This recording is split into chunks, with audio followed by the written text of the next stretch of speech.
gentlemen, I would like to bring your attention to Mrs. Jeanette Ortegon.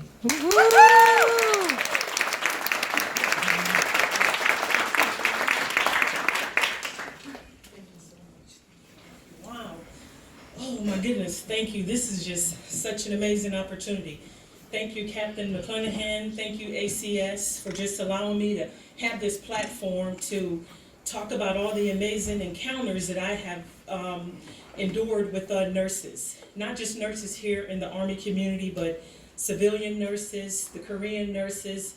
Ms. Ruiz mentioned that her family has a background with the NICU nurses, so all you guys are amazing.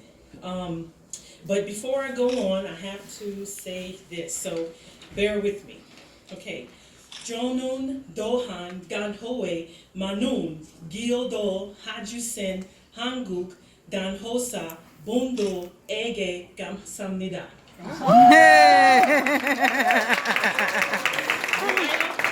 좋아요. 아주 좋아요. 오 좋아요. 아주 좋아요. 네네네네. Wow, nurses, you guys get your own week. That says a lot, but it's not really surprising because nurses, you guys are the glue in the medical community, right? After the surgeries and after the drugs wear off, you're the first person we see. You know, we don't see the doctor sometimes for 3 days.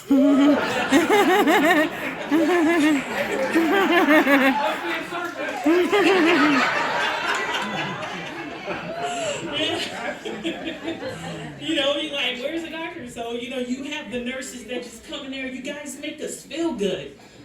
You know, I mentioned, you know, that he mentioned I had 2 children at Tripler, and both of them were kind of complicated pregnancies. But being in that community with those amazing nurses, they basically helped me get through it and just kind of helped me get through the next level. So fast forward 20 years from Tripler Army Hospital, right? But let me tell you this story first, and just to let you know, my son, he's a 23-year-old healthy guy, so every time I tell him this next story I'm getting ready to share with you guys, we just laugh hysterically. So just imagine a E3 going to my second trimester doctor's appointment. So I get to the waiting room, and when I'm in the waiting room, you know, the nurse called me back and say, Mrs. Ortegon, I'm like, okay. So she put the stethoscope to my stomach, and she didn't hear a heartbeat. So what felt like seconds, she got on the phone and she said, baby down, baby down. And I'm like, down where? And I'm like, God, don't take me, not my kid. You know, I lived my life, I'm 22. So to me, I'm telling you, it seems like seconds. We get back, they get me on the gurney, they get me in the back. You know, I thought I saw one nurse rappel from the ceiling. I mean, it was just amazing. One nurse on this side, one nurse on that side, and she rowing the car. I'm like, oh my goodness, this is just insane. But once they hooked me up to the monitors and everything, you know, they got a heartbeat. And what she said, well, I just didn't feel good because it just didn't happen fast enough. So I wanted to make sure that we get you back there and that everything was okay. And I'm like, oh my God. So my son, you know, every time I tell him that story, I'm like, see, it was hard bringing you in this world. So fast forward 20 years, you know, 20 plus years here to the 121 hospital. I get here as a civilian, and I found out that, you know, the services are different from civilian. I think there's like a space A available, but I'm out playing golf one day, showing off, you know, no inhaler because I do have asthma. And I'm like, where's my inhaler? You know, so they said, but there's this 121 hospital, all good hospital. I'm like, where's the all good? It ain't all good. I ain't got no inhaler. So I get to the hospital, I went to the emergency room, you know, driving from Sungnam Golf Course, get to the emergency room, and I tell them everything, and they gave me like enough medicine, and they told me about Severance Hospital as a civilian, you can go there. I'm like, wow, okay, so no problem, just seamless, just go right in, they take care of me, and you know, I was on my merry way.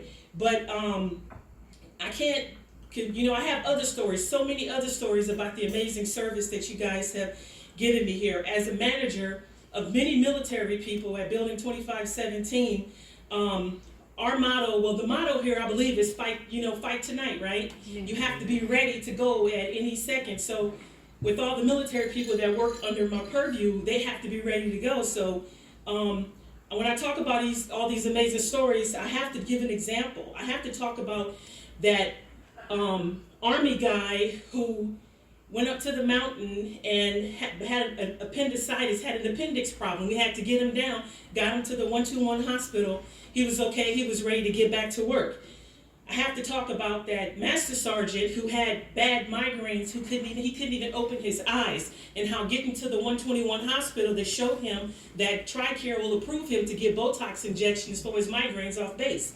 But I also have to talk about the junior Navy guy who got here first time overseas and had a problem with alcohol, and instead of losing his career, he came to the 121 hospital and was able to get assistance with that problem. I have to talk about the junior Navy lady who, sailor who aspired to be a nurse but didn't know how to do it, so she came over to the 121 hospital to get a shadowing program to teach her and help her learn more about the nursing program. So those are the good things, right? But if you're going to talk about the good things, you have to talk about the bad. I have nurses and medical professionals in my family, so I know what it's like to try to find childcare because you can't get someone that's covering your schedule. I know what it's like when, before you encounter all your patients that day, you know, the kid got sick, the car that broke down, or something happened, but you still have to go in and you have to be of service. I know how it is to put on that smile, because when I got to this country here, I saw many smiles. You know, Korean people got some big smiles. They just smile, beautiful smiles, right? So I learned about how we don't know what's going on in the background, but what we see is all we really know, right? So I commend you for all that you have done for our soldiers, airmen, sailors, and I commend you for everything that you have done for me. Although I've only been here for a short 3 years, I have always found positive feedback and gotten positive results at the 121 Medical Center. So on behalf of Building 2517, I'm going to speak for all of them over there. I'm going to say thank you for everything that you have done for us, and I'm going to say thank you for continuing to be there for us, because I know the base is closing down. A lot of people are going to be going. I think the PX is only open 2 days a week now. You know, so thank you for sticking around. But I mean, I'm saying this now. You know, I don't want to get here Monday and a yellow tape around the all good with a bucket of Thailand. You know,